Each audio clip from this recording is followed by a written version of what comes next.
നമസ്കാരം സാർ. സാറേ, തദ്ദേശ സ്വയംഭരണ തിരഞ്ഞെടുപ്പ് കഴിഞ്ഞു, അതിൻ്റെ ഫലം പുറത്തു വന്നു. എല്ലാവരും, അതായത് കൗൺസിലർമാരും പഞ്ചായത്ത് അംഗങ്ങളും ഒക്കെ സത്യപ്രതിജ്ഞയൊക്കെ ചെയ്തു. നമ്മൾ ഈ തെരഞ്ഞെടുപ്പിനെ ഒന്ന് വിലയിരുത്തുമ്പോൾ തിരുവനന്തപുരത്ത് BJP നഗരസഭ പിടിച്ചു. മറ്റ് സ്ഥലങ്ങളിൽ നമ്മൾ നോക്കുമ്പോൾ BJPക്ക് മുന്നേറ്റവും ഉണ്ടായിട്ടുണ്ട്, തളർച്ചയും ഉണ്ടായിട്ടുണ്ട്. ചില സ്ഥലങ്ങളിലൊക്കെ BJP പുതുതായിട്ട് ജയിച്ചു വന്നു, സീറ്റുകളുടെ എണ്ണം കൂടി. ചിലയിടത്തൊക്കെ മുനിസിപ്പാലിറ്റികളിലടക്കം സീറ്റുകൾ കുറഞ്ഞു, ചിലയിടത്തൊക്കെ വളരെ കുറഞ്ഞിട്ടുണ്ട്. കഴിഞ്ഞ തവണ ഭൂരിപക്ഷം ഉണ്ടായിരുന്ന പാലക്കാട് ഇത്തവണ 3 സീറ്റ് കുറവാണ്. അപ്പോൾ ഇത് വിശകലനം ചെയ്യുമ്പോൾ സാറിന് എന്താണ് ഈ BJPയുടെ നമ്മുടെ കേരള രാഷ്ട്രീയത്തിൻ്റെ ഭാവി, അതിൽ BJPക്കുള്ള സ്ഥാനം എന്താണ് സാറിന് പറയാനുള്ളത്? അല്ലാതെ BJPയുടെ ഈ ഒരു വലിയൊരു മുന്നേറ്റം കേരളത്തിലുണ്ടായി എന്ന് ധാരണ വന്നിട്ടുണ്ടേ തെറ്റാണ്. അങ്ങനല്ല. BJP ചില പോക്കറ്റുകളിൽ നന്നായിട്ട് പോയി, ചിലയിടത്ത് പുറകോട്ട് പോയി. അതാണ് നമ്മൾ പരിശോധിക്കേണ്ട ഒരു വിഷയം. ഇപ്പോൾ ട്രിവാൻഡ്രം നമ്മളെടുത്തു. ട്രിവാൻഡ്രം എടുക്കുമ്പോൾ വളരെ അനുകൂലമായ സാഹചര്യമായിരുന്നു നഗരസഭയിൽ. പക്ഷേ നമുക്ക് 15 സീറ്റേ വർദ്ധിപ്പിക്കാൻ പറ്റുള്ളൂ. 35-ൽ നിന്ന് 15 സീറ്റാണ് വർദ്ധിപ്പിച്ചത്. അതേസമയം കോൺഗ്രസ് ഏതാണ്ട് ഇരട്ടി സീറ്റ്, 10-ൽ നിന്ന് 19. അപ്പോൾ അത്രയും കോൺഗ്രസ്സിന് വന്നു. അപ്പോൾ അതൊരു, ഞാൻ പറഞ്ഞു വന്നത്, BJP ശരിക്കൊരു ഹോംവർക്ക് ചെയ്തിരുന്നെങ്കിൽ, ഞാൻ ആ കണക്കൊന്ന് നോക്കിയപ്പോഴേ 85 വോട്ടിൽ കുറവ് ഭൂരിപക്ഷത്തിന് ഇടതുപക്ഷം ജയിച്ച 3 സ്ഥലങ്ങൾ കാണാൻ പറ്റി. അപ്പോൾ ശരിക്കും BJP ആഞ്ഞു പിടിച്ചിരുന്നുവെങ്കിൽ കുറച്ചുകൂടെ സീറ്റ് കിട്ടാൻ സാധ്യതയുണ്ടായിരുന്നു.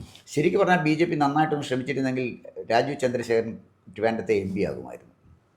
അതിന് സംശയം വല്ലതും ഉണ്ടോ? അത് ഞാൻ പറഞ്ഞു വന്നത്, അത്തരം ഒരു അലംഭാവം പാർട്ടിയുടെ പ്രവർത്തകരുടെ ഭാഗത്തു നിന്ന് ചെറുതായിട്ടെങ്കിലും ഉണ്ടായി. എങ്കിലും പാർട്ടി നന്നായിട്ട് വർക്ക് ചെയ്തു.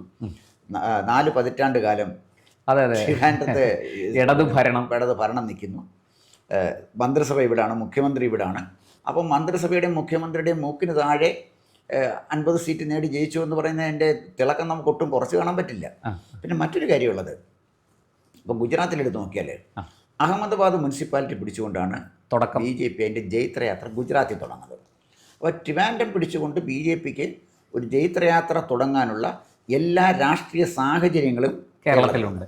പക്ഷേ എൻ്റെ ഒരു പ്രോബ്ലം എവിടെയാണെന്ന് വെച്ചാൽ, രാഷ്ട്രീയ സാഹചര്യം എത്ര ഫേവറബിൾ ആയാലും അത് ഉപയോഗിക്കാൻ കഴിയുന്ന ഒരു ലീഡർഷിപ്പ് അതിനില്ലെങ്കിൽ പ്രയോജനമില്ല. അപ്പോൾ കാലാവസ്ഥ എത്ര അനുകൂലമായാലും ഏത് തുറമുഖത്താണ് തൻ്റെ കപ്പലടുപ്പിക്കേണ്ടത് എന്നറിയാത്ത ക്യാപ്റ്റനാണ് കപ്പലിനെ നയിക്കുന്നത്. എന്ത് ചെയ്യും? കടലിൽ ഒഴുകി നടക്കും. കാലാവസ്ഥ അനുകൂലമായിരിക്കും, കടലിൽ നല്ല വേഗത്തിൽ ഒഴുകി നടക്കും, അതിനപ്പുറത്തൊന്നും എത്തില്ല. അപ്പോൾ കേരള രാഷ്ട്രീയത്തെക്കുറിച്ച് പഠിക്കണം, ഇവിടുത്തെ ഡെമോഗ്രഫി പഠിക്കണം, ഇവിടുത്തെ പൊളിറ്റിക്കൽ ഇക്വേഷൻസ് പഠിക്കണം, ജനങ്ങളുടെ മനസ്സ് പഠിക്കണം. എങ്ങനെയാണ് ഒരു പൊളിറ്റിക്കൽ പാർട്ടിയെ ജനങ്ങളുടെ മുന്നിൽ അവതരിപ്പിക്കേണ്ടത് എന്നതിനെക്കുറിച്ച് കൃത്യമായി ഹോംവർക്ക് ചെയ്ത് ഒരു പ്ലാൻ ഓഫ് ആക്ഷൻ തയ്യാറാക്കാൻ കഴിയുന്ന ഒരു പ്രസിഡന്റിനെ പാർട്ടി നയിക്കാൻ ഒക്കുള്ളൂ. പാർട്ടി ഒരു കൂട്ടായ്മയൊന്നുമല്ല നയിക്കുന്നത്. അത് CPM പോലാണ്. CPMൻ്റെ പാർട്ടി ജനറൽ സെക്രട്ടറിയെ തീരുമാനിക്കുന്നത്, BJP പാർട്ടി പ്രസിഡന്റാണ് തീരുമാനിക്കുന്നത്. അപ്പോൾ വിജയം കിട്ടിയാൽ പ്രസിഡന്റിൻ്റെ ഉത്തരവാദിത്തമാണ്, അതിൻ്റെ ക്രെഡിറ്റാണ്. പരാജയത്തിൻ്റെ ക്രെഡിറ്റ് പ്രസിഡന്റ് ഏറ്റെടുക്കാതിരിക്കാൻ പറ്റും. അപ്പോൾ ഇത് രണ്ടും ഉണ്ട്. അപ്പോൾ ഞാൻ പറഞ്ഞു വന്നത്, തിരുവനന്തപുരത്തെ വിജയം തീർച്ചയായിട്ടും വളരെ വലിയ വിജയം തന്നെയാണ്. എന്നാൽ BJP നേടിയ ചില വിജയങ്ങളുടെ പ്രശാന്ത് ഒന്ന് പരിശോധിച്ച് നോക്കണം. രാജഗോപാൽ അദ്ദേഹമായിരുന്നല്ലോ നിയമത്തിൽ നിന്ന്. പക്ഷേ അടുത്ത ഇലക്ഷൻ വന്നപ്പോൾ നിയമം കിട്ടിയോ? ഇല്ല. കുമ്മനം രാജശേഖരൻ മത്സരിച്ചു, തോറ്റുപോയില്ലേ? അപ്പം നിയമത്തെ അനുകൂലമായൊരു സാഹചര്യം ഉണ്ടായെങ്കിലും കുമ്മനത്തിനെ ജയിപ്പിക്കത്തക്ക വിധത്തിൽ ആ പാർട്ടി മിഷണറിക്ക് അവിടെ മൂവ് ചെയ്യാൻ കഴിഞ്ഞില്ല, നിലനിർത്തിക്കൊണ്ട് പോകാൻ കഴിഞ്ഞില്ല. വേറൊരു ഉദാഹരണം പാലക്കാട് ഈ ശ്രീധരൻ്റെ ഒക്കെ സമയത്ത് പാലക്കാട് വലിയ മുന്നേറ്റം ഉണ്ടാക്കി. ഇപ്പോൾ പാലക്കാട് 3 സീറ്റിൻ്റെ കുറവ് വന്നു. പാലക്കാട് വളരെ അനുകൂലമായ സാഹചര്യമാണ്. എങ്ങനെ 3 സീറ്റിൻ്റെ കുറവ് വന്നു? കുറേ കാലമായിട്ട് പാലക്കാട് നഗരസഭയും അവിടുത്തെ BJP നേതൃത്വത്തിന് എതിരായിട്ട് പബ്ലിക്കും പാർട്ടി പ്രവർത്തകരും പറയുന്നത് നമുക്ക് വിസ്മരിക്കാൻ കഴിയുമോ? ഇല്ല. പാലക്കാട് പാർട്ടി നയിക്കുന്ന ആരാണോ അവർക്കതിൻ്റെ ഉത്തരവാദിത്തത്തിൽ നിന്ന് മാറി നിൽക്കാൻ പറ്റും. പാലക്കാട് പാർട്ടിയെ നയിക്കുന്ന ആൾ അതിൻ്റെ വിജയം അവകാശപ്പെടാൻ കഴിയുന്നത് പോലെ തന്നെ പരാജയത്തിൻ്റെ റെസ്പോൺസിബിലിറ്റിയും അവരേറ്റെടുക്കണം. അതിനെക്കുറിച്ചുള്ള പരാതികളും ആൾ കേൾക്കാൻ ബാധ്യസ്ഥനാണ്. ആൾ പരാതി കേട്ടാൽ മാത്രം പോരാ, തൻ്റെ ഈ പാർട്ടിക്ക് അനുഗുണരായ ഉദ്യോഗസ്ഥന്മാർ ഗുണകരമായി പ്രവർത്തിക്കാൻ കഴിയുന്ന പാർട്ടി പ്രവർത്തകരാരൊക്കെയാണ്, അവരെയൊക്കെ എവിടെയൊക്കെയാണ് പ്ലേസ് ചെയ്യാൻ പറ്റുന്നത്. ഇപ്പോൾ ഞാനൊരു ചെറിയ ഉദാഹരണം പറയാം. ഞാൻ കൊല്ലത്ത് ആണ് പിന്നെ താമസിക്കുന്നത്. ഉവ്വ്. ശാസ്താംകോട്ട ദേവസ്വം ബോർഡ് കോളേജിലാണ് പഠിപ്പിച്ചുകൊണ്ടിരുന്നത്. ഈ ശാസ്താംകോട്ട കമ്മ്യൂണിസ്റ്റ് പാർട്ടി കോട്ടയാണ്. ആ. മലനട എന്ന് പറഞ്ഞൊരു സ്ഥലമുണ്ട്. ഉവ്വ്. അറിയാം. ആ മലനട എന്ന് പറയുന്നത് വലിയൊരു കോട്ടയാണ്. അപ്പോൾ അവിടേക്ക് ഒരാൾ ഒരു പഞ്ചായത്ത് വാർഡ് ജയിക്കാൻ അസാധ്യമാണ്. പഞ്ചായത്ത് വാർഡിലല്ലേ തുടങ്ങുന്നത്. അതെ. പാർലമെന്റ് അസംബ്ലി ഏറ്റവും താഴെത്തട്ടിലുള്ള അവിടെ നിന്നാണല്ലോ ബേസ് തുടങ്ങുന്നത്. അതാണ്. അപ്പം ആ പഞ്ചായത്തിൽ, അതായത് പോരുവഴി പഞ്ചായത്തിൽ നിഖിൽ മനോഹർ എന്നാണ് ചെറുപ്പക്കാരൻ്റെ പേര്. അയാൾ ആ പോരുവഴിയും ജയിച്ചു എന്ന് പത്രവാർത്ത കണ്ടപ്പോൾ എനിക്ക് വലിയ അത്ഭുതം തോന്നി. എനിക്ക് തോന്നുന്നു അയാളുടെ ഭാര്യയും ജയിച്ചിട്ടുണ്ട്. അയാളുടെ ഭാര്യ രേഷ്മ എന്നാണ് അവരുടെ പേര്. അവർ ജയിച്ചു. രണ്ടുപേരും BJP ടിക്കറ്റിൽ മത്സരിച്ചു. രണ്ടുപേരും BJP. അപ്പം കഴിഞ്ഞ പ്രാവശ്യം നിഖിൽ മനോഹർ ജയിച്ച് വന്ന സ്ഥലത്താണ് ഈ ഭാര്യ മത്സരിച്ചത്. അപ്പോൾ ഇന്നലെ വലിയൊരു സ്വീകരണമൊക്കെ കടക്കൽ പഞ്ചായത്തിൽ അവിടെ ജയിച്ച സ്ഥാനം. അവിടെ BJPക്ക് വിജയം ഉണ്ടായി. അപ്പോൾ ഈ കടക്കൽ എന്ന് പറഞ്ഞാൽ എന്താ, കമ്മ്യൂണിസ്റ്റ് വിപ്ലവം ആദ്യം നടന്ന അതെ, CPM-ന്റെ കോട്ടയാണ്. അപ്പോൾ അവിടെ ഒരു വാർഡിൽ ജയിച്ചു എന്ന് പറഞ്ഞാൽ എന്താണ്, അവിടെ മറ്റൊരു വാർഡിലും ജയിക്കാം. അത് അവർ ജയിച്ചു വന്നത്, ഈ നിഖിൽ മനോഹർ ജയിച്ചത്, അദ്ദേഹം തോൽപ്പിച്ചത്, പോരുവഴി ആ വാർഡിൽ തോൽപ്പിച്ചത് മോഹനപിള്ള എന്ന് പറയുന്ന വളരെ സീനിയർ CPM-ന്റെ ഒരു നേതാവിനെയാണ്. അപ്പോൾ കടക്കലും ജയിച്ച കുട്ടി, എൻ്റെ പേര് എനിക്ക് അറിയില്ല, ആ കുട്ടിയും പേര് ഞാനും മറന്നുപോയി. അവരും ഇതുപോലെ CPM-ന്റെ വളരെ വലിയൊരു നേതാവിനെയാണ് തോൽപ്പിച്ചത്. അപ്പോൾ CPM-ന്റെ വലിയ നേതാക്കന്മാരെ തോൽപ്പിക്കാൻ കഴിയും എന്ന് കടക്കലിൽ തെളിയിച്ചു, പോരുവഴിയിൽ തെളിയിച്ചു. പക്ഷെ പാലക്കാട് തെളിയിക്കാൻ പറ്റിയില്ലല്ലോ. അല്ല, അതാ ഞാൻ ചോദിക്കുന്നത്. നിഖിൽ മനോഹറിന് അദ്ദേഹത്തിൻ്റെ ഭാര്യ രേഷ്മയ്ക്കും നേടാൻ കഴിഞ്ഞ നേട്ടം എന്തുകൊണ്ട് പാലക്കാട്ടെ ലീഡർഷിപ്പിന് നേടാൻ കഴിഞ്ഞില്ല? അത് നമ്മൾ ചിന്തിക്കണ്ടേ? അപ്പോൾ അവരെ കൊണ്ടിപ്പം അതിൻ്റെ അർത്ഥം എന്ന് വെച്ചാൽ, ഒരു നേതാവിനെ മുന്നേ നിർത്തി വോട്ട് പിടിക്കുമ്പോൾ ആ നേതാവിന് ജനം വോട്ട് ചെയ്യുന്നില്ലെങ്കിൽ അതിനർത്ഥം എന്താണ്? ആ നേതാവ് അതിന് പര്യാപ്തനല്ല. നേതാവിനെ ജനത്തിന് വേണ്ടെന്നാ. നേതാവിനെ നിങ്ങൾ എവിടെ വേണേലും വെച്ചു. പാർട്ടിക്ക് ഇഷ്ടമുള്ള നേതാവിനെ എവിടെ വേണേലും വെച്ചുകൂടെ? ജനം അത് അക്സെപ്റ്റ് ചെയ്യണമെന്നില്ലല്ലോ. പക്ഷേ പാർലമെന്ററി രംഗത്തേക്ക് കൊണ്ടുവരുമ്പോൾ ജനകീയ പിന്തുണ വേണം. ഉദാഹരണത്തിന് ഇപ്പോൾ പാലക്കാട് എടുത്തു. പാലക്കാട് ഞാൻ എൻ്റെ ഒരുപാട് സുഹൃത്തുക്കൾ പാലക്കാടുണ്ട്. അപ്പോൾ ഞാൻ ചോദിച്ചു, പാലക്കാട് എന്താ തകരാറ് പറ്റിയത്? പാലക്കാട് തകരാറ് പറ്റിയ പാർട്ടിയിലെ ഗ്രൂപ്പിസവും പിന്നെ തമ്മിലടി, പാർട്ടിയുടെ ഇൻഎഫിഷ്യൻസി കൊണ്ടാണ് തോറ്റുപോയത്. അല്ലെങ്കിൽ ഒരിക്കലും പാലക്കാട് തോക്കില്ല എന്നാണ് നിഷ്പക്ഷരായ ആളുകൾ എന്നോട് പറഞ്ഞത്. അതല്ലേ എനിക്കറിയത്തുള്ളൂ. അപ്പോൾ അതിനകത്ത് ഒരാൾ റെഫർ ചെയ്ത ഒരു M ശശികുമാർ. എനിക്ക് അദ്ദേഹത്തിനെ അറിയില്ല. ജയിച്ച ആളാണ്.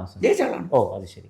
ജയിച്ച ആൾ പാലക്കാട് മുനിസിപ്പാലിറ്റിയിലേക്ക് ജയിച്ച ആളാണ്. അപ്പോൾ ശശികുമാറിനെ പോലെ നല്ല മിടുക്കൻ ഒരാളാണ് ശശികുമാർ. ഇപ്പം നിൽക്കുന്നതിൽ പുതിയ ആളുകളല്ലേ വളർത്തിക്കൊണ്ട് വരേണ്ടത്. അപ്പോൾ ഞാൻ അദ്ദേഹത്തിൻ്റെ അഭിപ്രായം ചോദിച്ചപ്പോൾ അദ്ദേഹം പറഞ്ഞു, ചിറ്റൂർ മത്സരിച്ചാണ് ശശികുമാർ, നിയോജകമണ്ഡലം ചിറ്റൂർ മണ്ഡലത്തിൽ. അപ്പോൾ ആദ്യം വേണ്ട 4000 വോട്ടായിരുന്നു അതിന് മുമ്പ് നിന്ന സ്ഥാനാർത്ഥി കിട്ടിയത്. ഇദ്ദേഹത്തിന് 12,000-14,000 വോട്ട് കിട്ടി. വോട്ട് വർദ്ധിപ്പിക്കാൻ കഴിഞ്ഞു. എവിടെ? കെ അച്യുതനും കെ കൃഷ്ണൻകുട്ടിയും വളരെ ശക്തനാണ് രണ്ടുപേരും. ചിറ്റൂര് കെ അച്യുതൻ കോൺഗ്രസിൽ നിന്നും കെ കൃഷ്ണൻകുട്ടി LDF-ന്റെ നമ്മുടെ വൈദ്യുത മന്ത്രി. അപ്പോൾ രണ്ടുപേരും അവിടെ നിന്ന് ജയിച്ച ഏറ്റവും സ്വാധീനമുള്ള ഒരു മണ്ഡലത്തിൽ ജയിച്ചു വന്നത്. ഈ ശശികുമാർ നിന്ന് ഈ പറഞ്ഞ 12,000-15,000 വോട്ട് ഭൂരിപക്ഷം അദ്ദേഹം പറഞ്ഞ, ഞാൻ നമ്പർ ഓർക്കുന്നില്ല. അപ്പോൾ അതുപോലെ തന്നെയാണ് വടക്കാഞ്ചേരിയിൽ ശോഭാ സുരേന്ദ്രൻ ആദ്യം മത്സരിക്കുന്ന വടക്കാഞ്ചേരിയിൽ അവർ മത്സരിക്കുമ്പോൾ അന്ന് പിന്നെ കെ മുരളീധരനും AC മൊയ്തീനും 2004 ഉപതെരഞ്ഞെടുപ്പ് നടക്കുന്നു. അന്ന് അവർ 4,000 അതിന് മുമ്പ് നിന്നിരുന്ന 4,000-3,000 എന്തോ വോട്ടുണ്ടായിരുന്നു. അവരത് 11,000-12,000 വോട്ട് വർദ്ധിച്ചു. അത്രയൊക്കെ നല്ല വർധനവായിരുന്നു. അന്ന് ഞാനിപ്പോഴും ഓർക്കുന്നുണ്ട്, നമ്മുടെ PP മൂന്തേട്ടനാണെന്ന് ഇവരെ സ്ഥാനാർത്ഥിയാകാൻ നിർബന്ധിച്ച് മത്സരിപ്പിച്ചതും ഒക്കെ. അപ്പം ഞാൻ പറഞ്ഞു വന്നത്, ഇങ്ങനെ വോട്ട് ശേഖരിക്കാൻ കഴിയുന്ന, ജനങ്ങളുടെ ഇടയിൽ അംഗീകാരം നേടാൻ കഴിയുന്ന നേതാവിനെ. അപ്പം ഞാൻ പാലക്കാട് തെരഞ്ഞെടുപ്പിനെക്കുറിച്ചുള്ള ഒരു വിശകലനം പലപ്പോഴും ഞാൻ അന്വേഷിക്കുന്നത് എൻ്റെ സുഹൃത്തുക്കളോടാണ്. രാഷ്ട്രീയക്കാരോട് അന്വേഷിച്ചാൽ അവരുടെ രാഷ്ട്രീയത്തിൻ്റെ ബയാസ്ഡ് ആയിരിക്കും, ഒരു വശത്ത് നിന്നേ സംസാരിക്കത്തുള്ളൂ. നിഷ്പക്ഷരായ സുഹൃത്തുക്കളോട് ചോദിക്കുമ്പോഴാണ് ഇത് പറയുന്നത്. കുറച്ചുകൂടെ ഈ M ശശികുമാറിനെ കുറിച്ച് എനിക്കൊരറിവുമില്ല. അദ്ദേഹത്തെ ഞാൻ പത്രത്തിൽ കണ്ടിട്ടില്ല, വായിച്ചിട്ടില്ല. എനിക്ക് പാലക്കാട് അറിയാവുന്നത് കൃഷ്ണകുമാറിനെ കുറിച്ചാണ്. പ്രധാനമായിട്ട് പാലക്കാട് അവിടുത്തെ ഒരു നേതാവ്. പിന്നെ ഇപ്പോൾ ഒരു നല്ല ആരോഗ്യമുള്ളൊരു ചെറുപ്പക്കാരൻ വന്നിട്ടുണ്ടല്ലോ, പ്രശാന്ത് ശിവൻ. അപ്പോൾ പ്രശാന്ത് ശിവൻ ഞാൻ അറിഞ്ഞത് ആർഷോയുമായിട്ടുള്ള സംഘർഷമൊക്കെ. അപ്പോൾ ഇത് ഈ ശശികുമാറിനെ കുറിച്ച് നിഷ്പക്ഷനായ ഒരാളാണ് പറയുന്നത്. അപ്പം നിഷ്പക്ഷനായ ഒരാളിൻ്റെ മനസ്സിൽ വരത്തക്ക വിധത്തിൽ എന്തോ ഒരു ലീഡർഷിപ്പ്, പിന്നെ ഒരു ക്വാളിറ്റി ഉള്ള ആളാണല്ലോ ശശികുമാർ.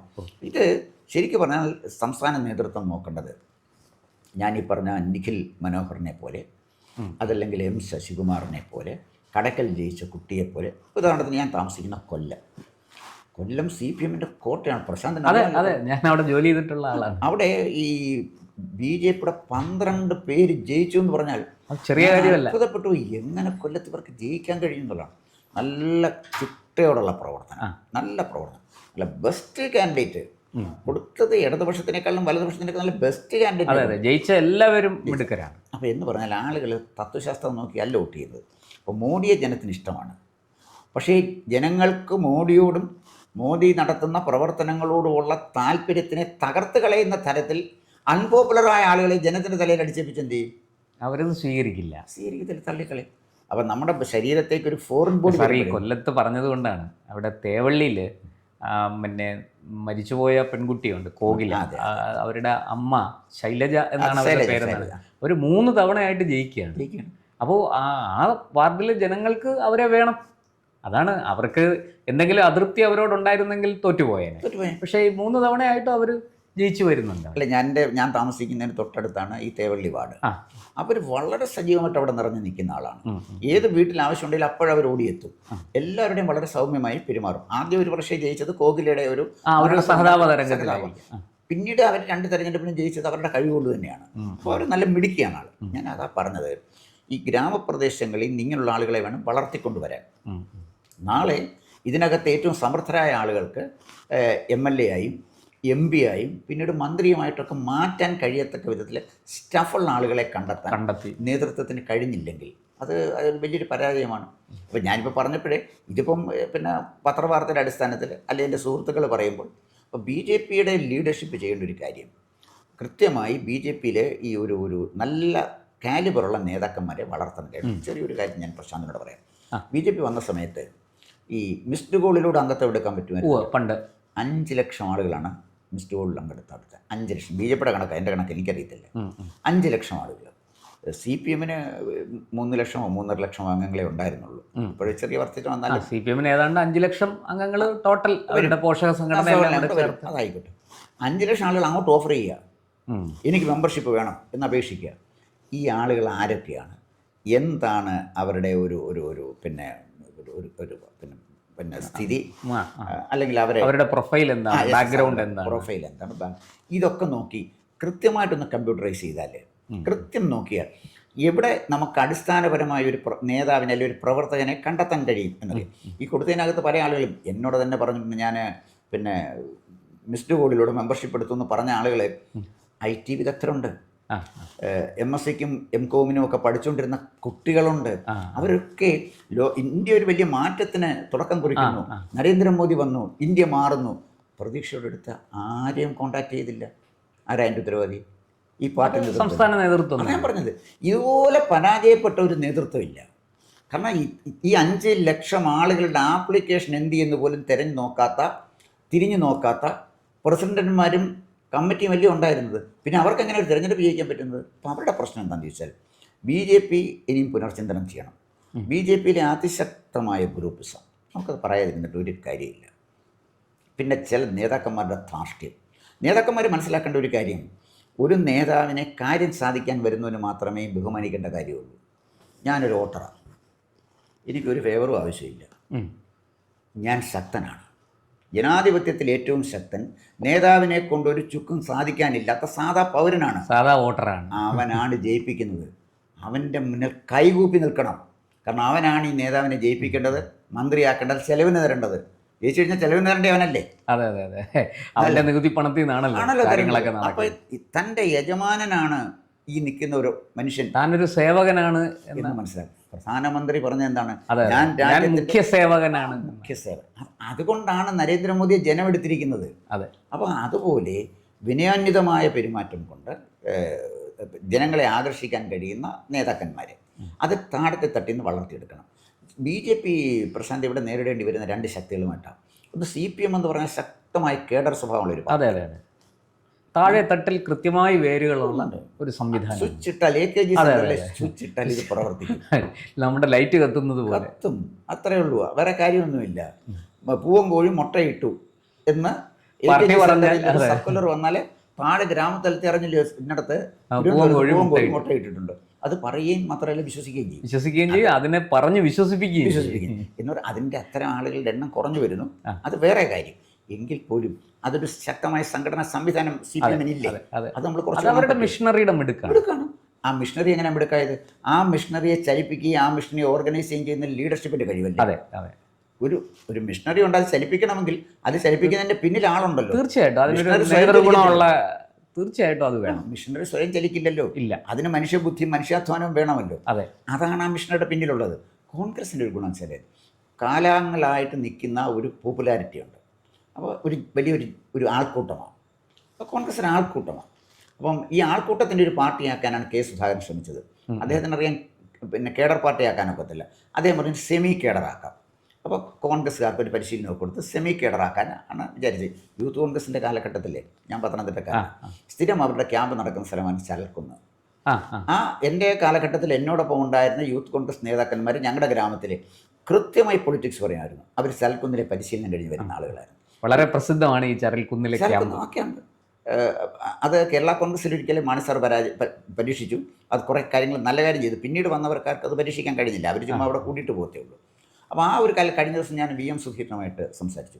അപ്പോൾ അദ്ദേഹം പറഞ്ഞു, ഞാനൊരു നേതാവായതിൽ വലിയൊരു പങ്ക് വഹിച്ചിരിക്കുന്നത് പാർട്ടി നേതൃപരിശീലന ക്യാമ്പുകളിൽ ഞാൻ പോയി പങ്കെടുത്താണ്. പൊളിറ്റിക്സ് പറയാൻ അറിയാം, ജനങ്ങളെ എങ്ങനെ ഫേസ് ചെയ്യാമെന്നറിയാം, ജനങ്ങളോട് എങ്ങനെ സംസാരിക്കണം, എന്താണ് പറയേണ്ടത് എന്നറിയാം. ചുമ്മാ രാവിലെ തൊട്ട് ഇപ്പോൾ ഈ തെരഞ്ഞെടുപ്പിനെ സംബന്ധിച്ചിടത്തോളം വികസന അജണ്ട മുന്നോട്ട് വെച്ചത് തീർച്ചയായിട്ടും നല്ലതാണ്. അത് BJPയുടെ ഒരു പോളിസിയിലുണ്ടായ ഒരു പാരഡൈം ഷിഫ്റ്റാണിത്. ഇന്നലെ വരെ അമ്പലത്തിലെ കാര്യം ഒരു ക്ലാസിക് മൂവ്മെൻ്റ് ആണ്. ക്ലാസിക് മൂവ്മെൻറ്റ് സംശയിക്കണം. രാജീവ് ചന്ദ്രസേനന് മനസ്സിലായി കേരളത്തിലെ ജനങ്ങളോട് മതം പറഞ്ഞിട്ട് കാര്യമില്ല, അതിൻ്റെ അർത്ഥമില്ല. അവർ മതവിശ്വാസികളാണ്, അവർ ശബരിമല പോകും. BJP ഓഫീസിൽ പോകണത് നേരെ അങ്ങ് പോയാൽ പോരെ. അപ്പോൾ അവിടെ അമ്പലത്തിൽ കൊടിയേറാൻ എന്തിനാ BJPക്കാർ വരുന്നത്? നമ്മൾ അമ്പലത്തിൽ വഴിപാട് നടത്താൻ BJPക്കാരാണ്. ഇവിടെ പ്രശ്നം വെച്ചാൽ വികസനം. BJP വന്നാൽ എന്ത് വികസനമാണ് കേരളത്തിന് ചെയ്യാൻ പോകുന്നത്? നമ്മുടെ വോട്ടർമാരിൽ വലിയൊരു ശതമാനം ചെറുപ്പക്കാരാണ്, തൊഴിലെതിരായ ചെറുപ്പക്കാർ. മാത്രമല്ല വിദേശത്തേക്ക് കുടിയേറാൻ കാത്തു നിൽക്കുന്നവരും കൂടിയാണ് പലരും. ഒരുപാട് സ്വപ്നങ്ങളുള്ള കുട്ടികളുണ്ട്. അവർക്ക് സഞ്ചരിക്കാൻ നല്ല റോഡ് വേണം, നന്നായിട്ട് തൊഴിലെടുക്കാൻ സംവിധാനം വേണം, പുതിയ സംവിധാനം, പുതിയ തൊഴിലവസരങ്ങൾ വേണം. ഇതൊക്കെയാണ് നമ്മൾ ജനങ്ങളോട് പറയേണ്ടത്. അത് ആദ്യത്തെ ഒരു സ്റ്റെപ്പ്. അതായത് ഈ ലോക്കൽ ബോഡി തിരഞ്ഞെടുപ്പിൽ വികസനം മുന്നിൽ വെച്ച് രാജീവ് ചന്ദ്രശേഖരൻ നടത്തിയ പരീക്ഷണം തീർച്ചയായിട്ടും അഭിനന്ദിക്കുന്നു, അത് വിജയിച്ചു. പക്ഷേ ഇത് തുടർന്ന് ഈ പാർട്ടിക്ക് മുന്നോട്ട് പോകണമെങ്കിൽ കുളനട പഞ്ചായത്തിലും പന്തളം മുനിസിപ്പാലിറ്റിയിൽ നന്നായിട്ട് ആളുകൾ വോട്ട് ചെയ്ത് ജയിപ്പിച്ചാൽ ഇപ്രാവശ്യം എന്തോയി 16 നിലയിൽ പൊട്ടിപ്പോയില്ലയോ? കുളനട പഞ്ചായത്തിൽ ഈ പന്തളം മുനിസിപ്പാലിറ്റിയിലും കുളനട പഞ്ചായത്തും അടുത്തടുത്താണ്, അറിയാം. രണ്ടിടത്തും BJP ജയിച്ചു. പിന്നെ ഞാൻ ചോദിക്കട്ടെ, ഇത് ഈ BJP അവിടെ തകർത്തത് അതിന് ഉത്തരവാദിത്വം ആളില്ലേ? അതിനൊരു ഉത്തരവാദിയാണല്ലോ. ജയിപ്പിക്കാൻ ആരാണോ ജയിപ്പിച്ചതിൻ്റെ ക്രെഡിറ്റ് എടുക്കുന്നത് അവർ തന്നെ പരാജയപ്പെട്ടതിൻ്റെ ഉത്തരവാദിത്വം. ജയിപ്പിച്ചതിൻ്റെ ക്രെഡിറ്റ് എടുത്തവർ ജയിപ്പിക്കുന്നതിനുള്ള ക്രെഡിറ്റിന് കുറേ കൂടി എളുപ്പമുണ്ട്. പ്രശാന്ത്, അതായത് നമുക്ക് ജനങ്ങൾ BJPക്ക് വോട്ട് ചെയ്യാൻ തയ്യാറാണ്. അപ്പം ആ വോട്ട് പോയി വാങ്ങിച്ചാൽ മതി. നല്ല പെരുമാറ്റം കൊണ്ട്, നല്ല പ്രവർത്തന പരിപാടി കൊണ്ട് അവരുടെ വോട്ട് വാങ്ങിക്കാൻ പറ്റും. അത് വാങ്ങിക്കാൻ പറ്റണം. അതിന് പറ്റുന്ന നേതാക്കന്മാർ വേണം. അപ്പോൾ അത് ഞാൻ എൻ്റെ മനസ്സിലിപ്പം ഒരു ഹോംവർക്കും ചെയ്യാതെ ഇരിക്കുന്ന എൻ്റെ മനസ്സിൽ ഈ നിഖിൽ മനോഹർ, അദ്ദേഹത്തിൻ്റെ ഭാര്യ രേഷ്മ, കടക്കലെ അപ്പൻകുട്ടി, കൊല്ലത്ത് ജയിച്ച 12 പേര്, ഇപ്പോൾ പാലക്കാട് തന്നെ എടുത്താൽ കോഴിക്കോടും അതുപോലെയാണ്, വലിയ നേട്ടമാണ്. 10-14 കോഴിക്കോട് നന്നായിട്ട് നല്ലൊരു, ശരിക്കും കോഴിക്കോട് ഒരു തൂക്കുസഭ ഉണ്ടാകാൻ തന്നെ കാരണം അവിടെ BJPയുടെ വിജയമാണ്. അതെ, BJPക്ക് വലിയൊരു കുതിച്ചുചാട്ടത്തിന് സാധ്യതയുള്ള സ്ഥലമാണ് കോഴിക്കോട്. ഞാനത് പറയാൻ വിട്ടുപോയതാണ്. അപ്പോൾ ട്രിവാൻഡ്രം മുനിസിപ്പൽ കോർപ്പറേഷൻ, കൊല്ലം കോർപ്പറേഷൻ, കോഴിക്കോട് കോർപ്പറേഷൻ, 3 കോർപ്പറേഷൻ അവരുടെ നിയന്ത്രണത്തിലേക്ക് വരികയാണ്. മറ്റിടത്ത് ഇവർ സഹായമില്ലാതെ ഭരിക്കാൻ ഒക്കില്ലല്ലോ. നാളെ കണ്ണൂർ കോർപ്പറേഷനും അവർക്ക് പിടിച്ചെടുക്കാൻ പറ്റും, തൃശ്ശൂരും ഒക്കെ അവർക്ക് പിടിച്ചെടുക്കാൻ പറ്റും. അതിന് പറ്റുന്ന സാഹചര്യത്തിലേക്ക് കൊണ്ടുപോകാൻ കഴിയണം. അതിന് പറ്റുന്ന ആളുകളെ കണ്ടെത്തി മുന്നോട്ട് കൊണ്ടുവരണം. അതാണ് ഞാൻ ഈ പറഞ്ഞ നിഖിൽ മനോഹർ ആയാലും M ശശികുമാർ ആയാലും രേഷ്മ ആയാലും ഒക്കെ അങ്ങനെയുള്ള നല്ല ആളുകളെ കണ്ടെത്തി കൊണ്ടുവരാൻ പാർട്ടി നേതൃത്വത്തിൽ ഇവിടെ ഗ്രൂപ്പ് കളിച്ചാൽ ഇതുവരെ നശിച്ച് നാറാണക്കല്ല് വെച്ച വൃത്തികെട്ട ഗ്രൂപ്പ് കളിയാണ്. എല്ലാ ഗ്രൂപ്പുകാരനും ജനത്തിന് പുച്ഛമാണ്. ഏത് ഗ്രൂപ്പുകാരൻ, ഇവിടെ ഗ്രൂപ്പൊക്കെ എൻ്റെ മനസ്സിലുണ്ട്, ഈ ഗ്രൂപ്പും കൊണ്ട് നടക്കുന്ന നേതാക്കന്മാരുടെ ദേശീയ നേതാവ് എന്ന് പറഞ്ഞ് നടക്കുന്ന ഗ്രൂപ്പും കൊണ്ട് നടക്കുന്നുണ്ടല്ലോ, ഇവരോട് ജനത്തിന് പരമപുച്ഛമാണ്. ഇനി 2026 തിരഞ്ഞെടുപ്പ് നടക്കുമ്പോൾ നമുക്കറിയാം ഈ പൊളിറ്റിക്കൽ പാർട്ടിയുടെ ഫ്യൂച്ചർ എന്താണെന്ന് എനിക്കറിയാം. പക്ഷേ ആ തിരഞ്ഞെടുപ്പുമായിട്ട് ബന്ധപ്പെട്ട് എനിക്ക് തോന്നിയ ഒരു കാര്യം, ഒന്ന്, തിരഞ്ഞെടുപ്പിന് മുമ്പ് തന്നെ നമ്മുടെ സംസ്ഥാന പ്രസിഡന്റ് പ്രഖ്യാപിച്ചു താൻ നേമത്താണ് മത്സരിക്കുന്നത്. അതൊരു ഒരു ഒരു ഒരു ഒരു ടാക്റ്റിക്കൽ എററാണ് എൻ്റെ അഭിപ്രായത്തിൽ. അദ്ദേഹം തീരുമാനിക്കേണ്ട പാർട്ടിയല്ലേ. അതെ, അദ്ദേഹം സ്വയം അത് പ്രഖ്യാപിച്ചതിൽ എന്താണ് പ്രഖ്യാപിച്ചതിൻ്റെ പിന്നിലുള്ള ലക്ഷ്യം എന്ന് പറഞ്ഞാൽ, എന്തായാലും ശരി, കേരളത്തിലെ പോലെ ഒരു സംസ്ഥാനത്ത് ഞാൻ നേമത്താണ് മത്സരിക്കുന്നതെന്ന് പ്രസിഡന്റ് സ്വയം പ്രഖ്യാപിച്ചപ്പോൾ എന്തുണ്ടായി, തനിക്ക് കംഫർട്ടബിൾ സീറ്റാണ് കഴക്കൂട്ടമെന്ന് വി മുരളീധരൻ പറഞ്ഞു. അപ്പോൾ കൊള്ളാവുന്ന മണ്ഡലമൊക്കെ ഞങ്ങളെടുക്കും. പിന്നെ സന്ദേശം സിനിമയിൽ നമ്മുടെ മാമുക്കോയ പറയുന്ന പോലെ, സംഘർഷം വരുമ്പോൾ നിങ്ങളൊരു കാര്യം ചെയ്തു, നിങ്ങളുടെ മണ്ഡലം പ്രസിഡന്റിനെ സംരക്ഷിക്കാൻ നിങ്ങൾ എനിക്ക് ചുറ്റും നിന്നു എന്ന് പറയുന്ന പോലെ ഇലക്ഷൻ വരുന്നു, ഞങ്ങൾ കൊള്ളാവുന്ന മണ്ഡലമൊക്കെ എടുക്കാൻ പോകാമെന്നല്ല പറയേണ്ടത്. പ്രസിഡന്റ് ചോദിച്ചപ്പം എൻ്റെ അഭിപ്രായത്തിൽ രാഷ്ട്രീയം ശരിക്ക് കേരള രാഷ്ട്രീയം പഠിച്ചൊരു പ്രസിഡന്റായിരുന്നെ പറഞ്ഞാൽ 140 മണ്ഡലത്തിൽ എവിടെയും മത്സരിക്കാൻ ഞാൻ തയ്യാറാണ്. എൻ്റെ പാർട്ടി തീരുമാനിക്കും. എൻ്റെ പാർട്ടി തീരുമാനിച്ചാൽ പൊന്നാനി വേണേ അവിടെ വരും, മലപ്പുറത്ത് വേണേ അവിടെ വരും, കൊണ്ടോട്ടി വേണേ അവിടെ വരും, എവിടെ വേണേലും മത്സരിക്കാൻ ഞാൻ തയ്യാറാണ് എന്ന് പറഞ്ഞാൽ ആ പ്രസിഡന്റ് കൊടുക്കുന്ന മെസ്സേജ് അതായിരുന്നു. മറിച്ച് താൻ നേമത്താണ് മത്സരിക്കുന്നത് എന്ന് പറഞ്ഞത് കേരള രാഷ്ട്രീയത്തിന് പറ്റിയ കേരളത്തിലെ കാലാവസ്ഥ, കേരളത്തിലെ ആളുകൾ ഓരോ വാക്കും നോക്കിയിരിക്കുന്നവരാണ്. അവരോട് പറയുമ്പോൾ വളരെ സൂക്ഷിക്കണം വരണം. മുരളീധരനെ കഴക്കൂട്ടത്ത് മത്സരിക്കാൻ അദ്ദേഹം സ്വയം പ്രഖ്യാപിച്ചു. അത് ചെയ്യാൻ പാടില്ലെന്നാണ് ഞാൻ പറയുന്നത്. അത് പാർട്ടി തീരുമാനം. ഇത്തരം ചില തെറ്റുകൾ പാർട്ടി നേതൃത്വത്തിൻ്റെ ഭാഗത്തുനിന്ന് വരുന്നതും കേരളത്തിലെ പൊതുസമൂഹം കൃത്യമായി നിരീക്ഷിച്ചുകൊണ്ടിരിക്കുകയാണെന്ന് അവരറിയണം. ഏറ്റവും പ്രധാനപ്പെട്ട കാര്യം, നമ്മൾ ഈ സംസാരിക്കുന്ന പോലെ സോഷ്യൽ മീഡിയ കേരളത്തിൽ ചെലുത്തുന്ന സ്വാധീനം വളരെ വലുതാണ്. അതല്ലാതെ മലയാള മനോരയിലും മാതൃഭൂമിയിലും പത്രത്തിൽ പേര് വരുമോ, ഫോട്ടോ അച്ചടിച്ച് വരികയും ചെയ്ത ചാനലിൽ 2 വാർത്ത വന്നതുകൊണ്ട് ചാനലിലൊന്നും ഒരു കാര്യമില്ല. അതുകൊണ്ട് അതിലേക്ക് പോയാൽ വളരെ നന്നായിരിക്കും എന്നാണ് എനിക്ക് തോന്നുന്നത്. എന്തായാലും BJPയുടെ നേതൃത്വം ഇതൊക്കെ ആലോചിക്കട്ടെ, ആലോചിച്ച് ഏറ്റവും ഉചിതമായ തീരുമാനം എടുക്കട്ടെ. എന്തായാലും സാർ, നമുക്ക് ഈ വിശകലനങ്ങൾ ഇനിയും തുടരാം. കാരണം കൂടുതൽ ഇനിയിപ്പോൾ ഈ പറഞ്ഞതുപോലെ ഭരണസമിതിയൊക്കെ പലയിടത്തും വരാനുണ്ട്. അപ്പോൾ വന്നതിന് ശേഷം നമുക്ക് കൂടുതൽ കാര്യങ്ങൾ സംസാരിക്കാം. കൂടുതൽ വാർത്തകളും വിശേഷങ്ങളും നേരിട്ട് ലഭിക്കാൻ ജനങ്ങളിൽ നിന്ന് ജനങ്ങളിലേക്ക് ജനഭൂമി ന്യൂസ് സബ്സ്ക്രൈബ് ചെയ്യൂ. ബെൽ ബട്ടൺ അമർത്താനും മറക്കരുത്.